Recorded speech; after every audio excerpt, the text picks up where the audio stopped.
are Locked On Cowboys, your daily Dallas Cowboys podcast. Part of the Locked On Podcast Network, your team every day. Locked On Cowboys. Locked On Cowboys. Welcome back to the Locked On Cowboys podcast, part of the Locked On Podcast Network. Thank you for tuning in. I am your host, Marcus Mosher. You can follow me on Twitter at Marcus_Mosher. And joining me today, as always, is Landon McCool. You can check him out on Twitter at McCoolBCB. You can also listen to him on the Best Coast Boys podcast. Landon, how about them Cowboys? How about them Cowboys, guys? What a game, man. I mean, this Cowboys offense was able to overcome every single force of nature that exists. They were able to overcome their own defense. They were able to overcome Bill Belichick. They were able to overcome the referees. They were able to overcome just, themselves. And frankly, it's just so incredibly impressive. They had no business after everything that happened and everything that was working against them. They had no business winning this game. It's just unbelievable. And this team is really special in a way. It's way to find ways to win football games. And yet they won, right? I mean, there's so many different things to get into. Where would you like to start with this one? Because I just have a million thoughts. Yeah, I mean, I think you start with Dak Prescott and this passing attack and just, their way to just never kind of stop attacking. Eventually they were still trying to run the football a little bit at the end, I think, just to kind of balance things out. But man, I mean, the way that they continually just were able to get open and to convert big plays when they needed them. It was just, it's like you knew it was going to happen, and the other team couldn't stop it. And it's just a beautiful thing to watch. And again, no matter how many terrible things didn't go their way today, they kept attacking. They kept believing that they were in the game, and sure enough, they won. And it was really just impressive to kind of see that perseverance and execution just over time. I mean, the Cowboys just had such a weird day today. So first and foremost, I think they ran the ball as much as they did in the late part of the game because the plays were really starting to add up. And I don't know if they wanted their offensive tackles to take as many pass sets as they did. They had 82 offensive plays today, and that doesn't even count all the offensive penalties they had. So you're looking at 90 offensive plays. That's hard, man. A lot. It's hard playing football backwards, and that's what you're asking these offensive tackles to do. And so you want, and again, for someone like Steele, it's like he is a run player first. That's where he excels. I mean, he's gotten so much better in this pass. It's unbelievable. But I mean, it's still, he would prefer, you could tell, to just maul people. So asking him to, go against Judon and try to, pass block him for any percentage of the 51 attempts that the Cowboys had is a tough ask. And I think, they just needed to find a way to throw the offensive line a bone by mixing in some runs there. But I mean, I'll give it to the New England Patriots, man. They were not giving an inch for most of the game in the run game. So they clearly decided that the Cowboys were not going to run the football against them. And to their detriment in the pass game, they ended up leaving their corners in one-on-one situations way too often, which is how the Cowboys were able to exploit. And even when they were in zone, the Cowboys were finding ways to exploit. It's just, it felt like it was waves of attack from the refs, from the Cowboys' bad decisions, from bad defense. I kept on saying to myself, and I kept on trying to say on Twitter, it's like the thing with the greatest gravity in this game, without a doubt, is the Cowboys' offense. Like, the Cowboys' offense is the thing that is the most consequential unit or entity in this football game. And if they could just find a way to kind of let entropy play out, you felt like they would be able to kind of even it out at the end of the game. And that's ultimately what happened. But man, I mean, I don't know that I've ever seen just wave after wave of negative things that could be happening to them. And again, it wasn't even all just the refs. Well, we should talk about that because that's absolutely, we'll say that for the pale end at this point. Yeah. But beyond that, their own bad decisions on fourth down at times. I mean, I think that that taking that kick was a terrible move by McCarthy. Or trying to attempt that kick that they missed was terrible. And the defense playing really, really well, and their own defense. I mean, how do you give up that touchdown to Mac Jones that after the Trayvon Diggs pick six? I mean, you had basically won the game and just had to stop them from not scoring a touchdown. And Kazee, bless his heart, I know he hurt his shoulder earlier in the game, but man, like, you got to make a better effort on that play to at least bring the guy down if you're not going to cause an incompletion. Again, a million different things we're going to talk about. I just want to do this first. How many times in the past have the Cowboys lost this game? Right? Oh my God. You have a lot of penalties, or you have a missed field goal to win the game. Like, when Zerline missed that kick, I thought the game was over. To be honest, I really, really did. And then obviously Diggs makes the play, but you do that, and then you give up the big play, and it feels like the game's probably over. Then we've seen them lose this game so many times. So for them to persevere, to find ways to make plays, like, there's a bunch of little plays in this game that really decided that, like, people are probably going to forget. Like Cedric Wilson's 4th and 4 catch, which he skied for, right? If he drops that ball, or if it just kind of clanks off his fingers, which easily could have happened, the Cowboys lose that game. Or if CeeDee Lamb doesn't get a 24-yard reception on 3rd and 25, to give them a decent field goal shot. I mean, just they found ways to make plays, and that's what good teams do, even when you're not playing well. And I know the Cowboys won. I don't think they played well at all. They had 115 penalty yards, 2 turnovers, a missed kick on the road. Like, typically you lose those games all the time. So again, that win is huge. I would say we shouldn't be judging this game and how sloppy it was based on the penalty yardage, because I mean, some of this stuff is absolutely ridiculous. But I would agree that definitely there were points where they were shooting themselves in the foot, and the fact is that everyone talks about it. Like, New England, say what you want, they don't have Tom Brady, all those things. They're a very well coached team, and they don't usually shoot themselves in the foot. And what they do is they allow teams like the Cowboys come in here and shoot themselves in the foot, and that's how they lose football games.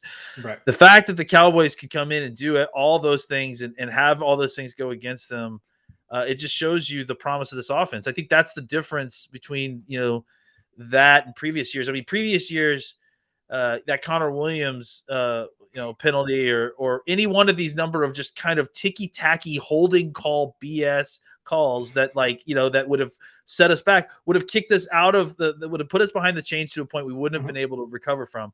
But I mean, it's 3rd and 25, and I still believe the Cowboys are going to convert it. Like, I you know what I'm saying? Like, even if they don't, like, it's. By the way, I was really confused what was going on, because I still thought it was 2nd down because of the holding call. I was confused. Yeah, I mean, frankly, like, that whole sequence was very odd, because it was a post snap penalty, and they took the yards, but they also took the snap away. So it sounds like they declined the holding penalty to make it 3rd down.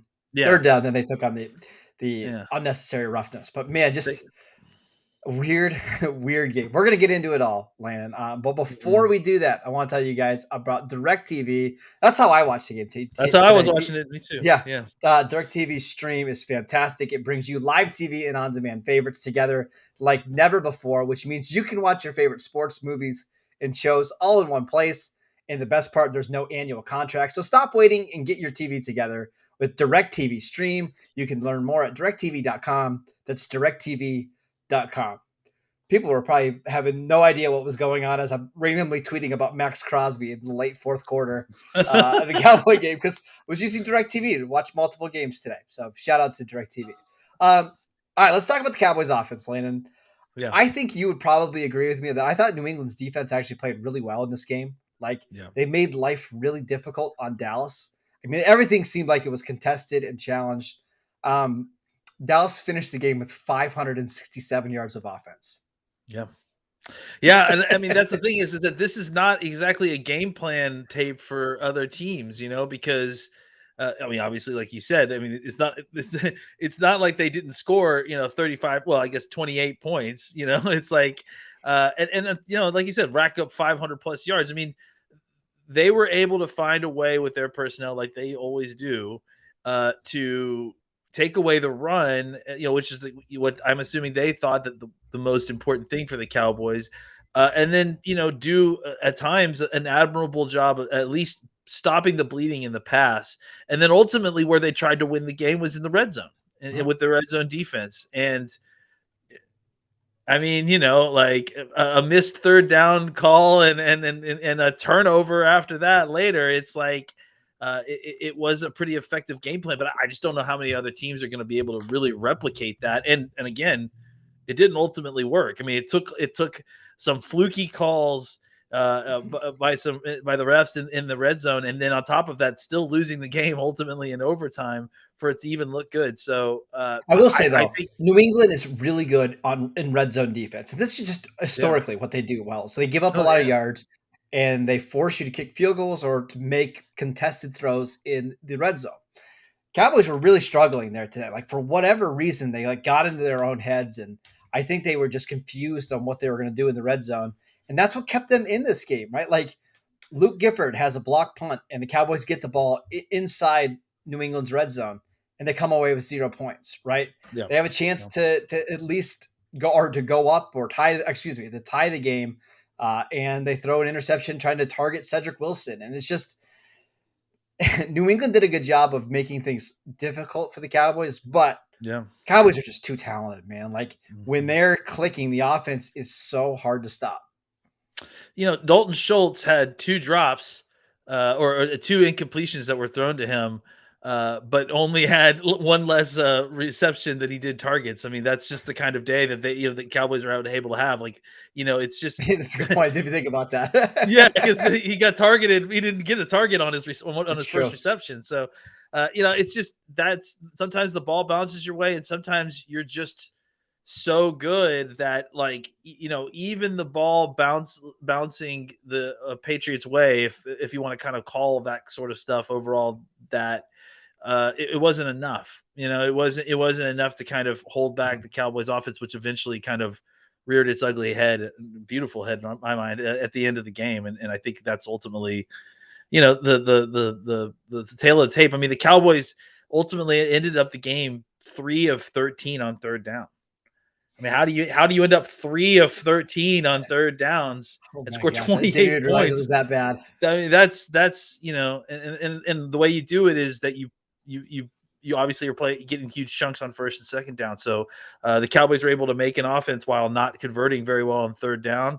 And I think, this was obviously, I think if anything is going to happen, I think Kellen Moore has learned a lot from this game, I think so as well. And hopefully he takes this into the bye and really kind of does a deep dive, because I think this was a good learning lesson for him on some of the potential, kinks in the offense that may need to be smoothed out before we start, the second half of the season. Normally when a team puts up 550 plus yards of offense, it's because of multiple big plays down the field, like a 75-yard reception or something like that. The Cowboys' longest play of the day was a CeeDee Lamb touchdown to win the game, and that was 35 yards. Before that, they never had a play over 27 yards. So it was just kind of methodically intermediate stuff, moving the chains, not getting to a ton of third downs when they did get to some of them. But that's what makes this team so hard to stop is they can just kind of pick you apart the whole way down the field. I don't know what else to say, Landon. They were just really fun to watch in this game. Yeah, and again, the defense, I mean, I think that's kind of, we have to obviously address it, because I mean, we're having so much fun, but the defense clearly had a rough day at times, and we'll get to that. I'm saving them for our next segment. Okay, cool. But yeah, I think just to kind of wrap it up, I mean, obviously, CeeDee Lamb, 9 catches for 149 yards and 2 touchdowns. It just absolutely was uncoverable today. I think, that was, I mean, that's ultimately what you needed, is if they're going to try to take away the game, the run game like that, they're going to leave themselves exposed on the outside with Cooper and Lamb. And then, once they started diverting attention to the outside, that would open things up for the middle for Schultz. And we saw Zeke a little bit in the middle of the field too. So, I think obviously it's what we talked about. They can make us left-handed all you want, but ultimately the Cowboys have more answers than questions that a defense can bring up, I think. Dak Prescott threw the ball 51 times on Sunday. He was hit just 4 times in this game, not sacked at all. Now, New England doesn't have a great pass rush, but he really wasn't pressured all that much in this game. There was a couple times where he had some guys in his face, but just a really, really good job by the Cowboys offensive line of keeping him upright when they weren't holding or allegedly holding, I guess is what I'll say, right? Mhm. Allegedly holding. Yes, very allegedly. Yeah. All right. Let's talk about the defense, Landon. But before we do that, make sure you guys are using Bet Online. It is your number one spot for all the pro and college football action this season. With a new updated site and even more odds, props, and contests, Bet Online continues to be the number one source for everything football. Head to the website or use your mobile device to sign up today to receive your 50% welcome bonus on your first deposit. Don't forget to use promo code LOCKEDON to receive your bonus. From football, basketball, boxing, right to your favorite Vegas casino games, don't wait to take advantage of all the amazing offers available for the 2021 season. BetOnline is the fastest and easiest way to bet on all of your favorite sports. Also, want to tell you guys about Built Bar. It's the best tasting protein bar. It's hard to even explain it. I think I need one now after that game. I need something to settle me down. It's amazing flavors, just a great combination of low calories, high protein, and low sugar with no crazy additives. Best of all, they taste fantastic. Go to BuiltBar.com and use promo code LOCK15 to get 15% off your next box at BuiltBar.com. All right, Landon, Cowboys defense. Some good and some bad this one. They gave up 29 points in this game, 335 yards, a lot of it coming on one play to Kendrick Bourne. How do you think they played overall in this one? I mean, just a full roller coaster, man. Like, I mean, everything from I still like look, there's that big long touchdown to Bourne was inexcusable. Like that just cannot happen in the future. And honestly, before that play happens, I think you're happy with overall the way things finished up. I think you would have liked them to play a little bit better early on. But I think, once they were forcing them into third downs, the Patriots were struggling almost as bad as the Cowboys at converting third down. So I think that the Cowboys, were just giving up chunks early on. I think obviously they got off on a kind of a weird foot with that first drive that they got onto the field, and it kind of just was not. They weren't settled very well by the time the second drive came on. But as things kind of got on, it felt like things evened out a little bit. Finally, they made a big play. They made several big plays. And then, to give up that huge play at the end of the game was obviously a nasty slight at the end of the game. But again, coming back in overtime and forcing them to punt the ball, to give Dak what ultimately was the game-winning, give Dak the ball to just go and score ultimately the game-winning drive. We got to give them credit there too. So it just felt like you didn't expect them to put up 29 points against your defense, but at the end of the day, they made the plays at least while giving up, a lot of yardage and a lot of points. So again, you mentioned they got off kind of to a slow start. The offense didn't help. They went 4 and out on that first drive. They gave up a touchdown on the next drive. This is 4 plays, 75 yards. From that point on, though, Landon, Cowboys defense played really well. Next drive was the Randy Gregory strip sack. Next one was the block punt by Luke Gifford, and then it was end to half. Patriots got the ball out in the second half. 3 plays, 1 yard punt. Next drive, 3 plays, 8 yards punt. Next drive, 5 plays, 20 yards punt. And then is when it got interesting, right? The 13 plays, 75-yard touchdown drive. The interception by Trevon Diggs, the 75-yard touchdown drive, and then punt and overtime. So it was just a very grab bag here by the Cowboys. Nothing in between basically a 3 and out and a touchdown drive, right?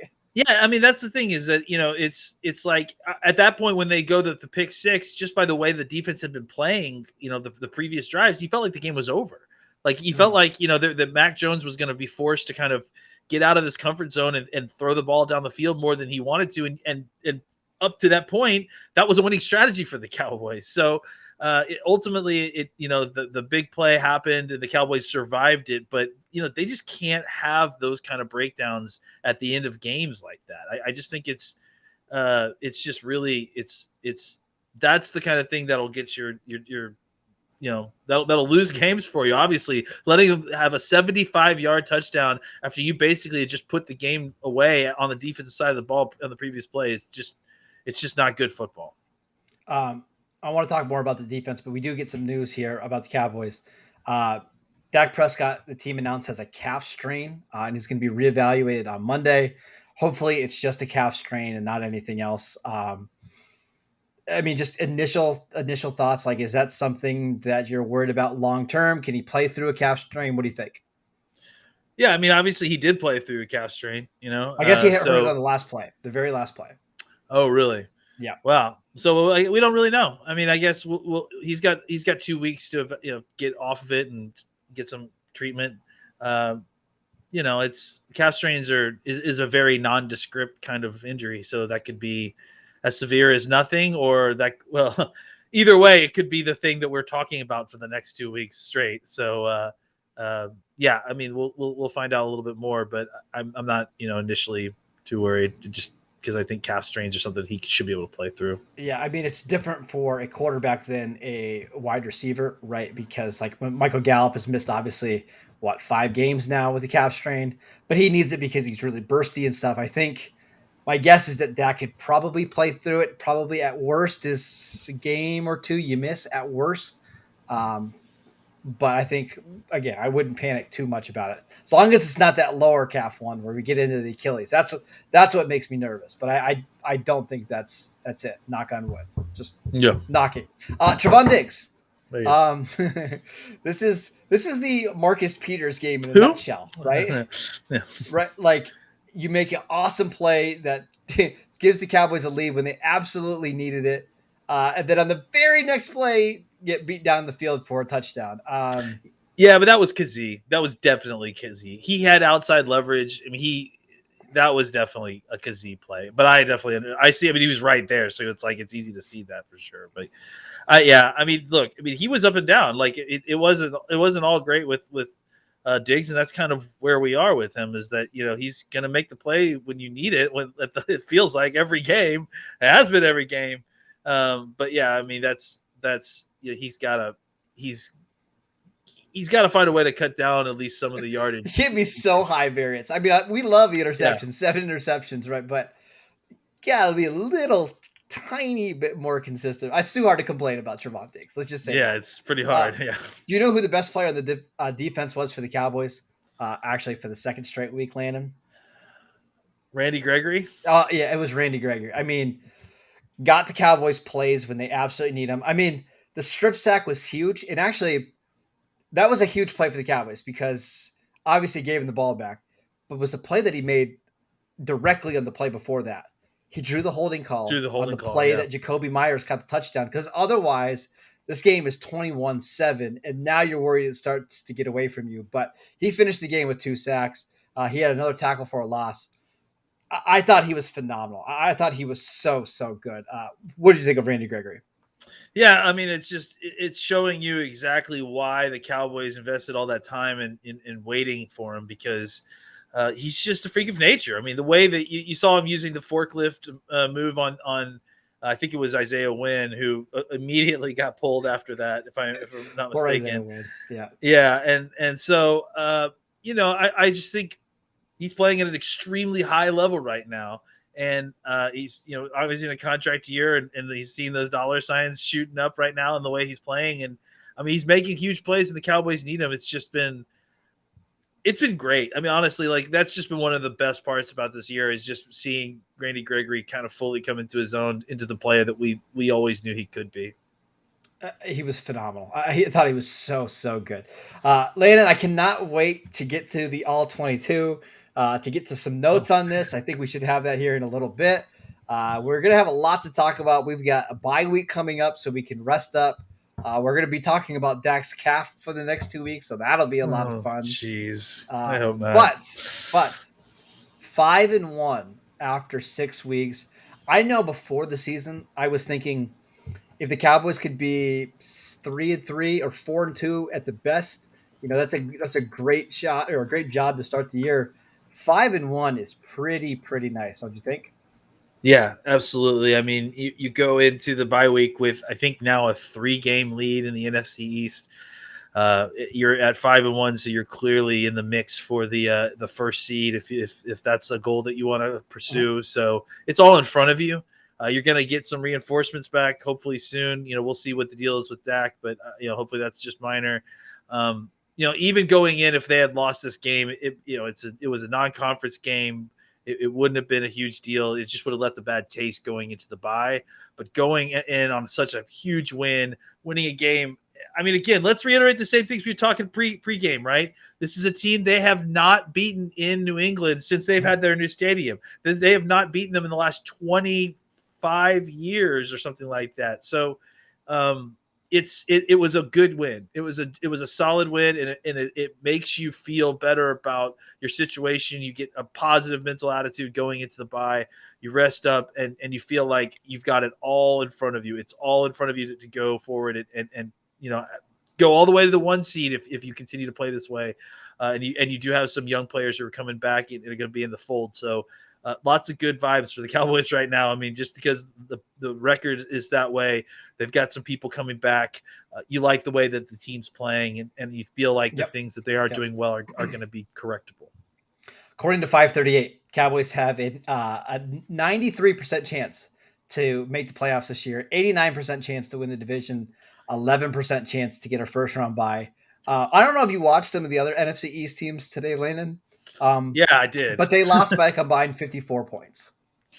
Yeah, Washington sure made me kind of nervous there for the first part a little bit, but then I think it was kind of good for Mahomes to face that Washington secondary and kind of remind himself and just to see the rest of the teams. There's not really anyone that should provide a huge threat for the East for the Cowboys. They just need to kind of take care of business. They should playoffs should not be the goal. That should be an expectation at this point. Mm-hmm. What we're trying to do is build a team that can do something, that can make some noise once we get into the playoffs. Yeah, you want a team that's trying to be the 1 or 2 or 3 seed at worst, right? This team is too good to be anything else. So set your expectations higher than just the division this year. All right, that is it for today's show. Thank you guys for tuning in. We'll be back on Tuesday with some film reviews, some questions, a lot to get into from this game. Thank you guys so much. You can go to iTunes. You can go to Google Podcasts to find the show. Go to YouTube. You can follow us on Twitter at Locked On Cowboys. You can follow Landon at McCool BCB. And I'm at Marcus _Mosher. We'll see you next time.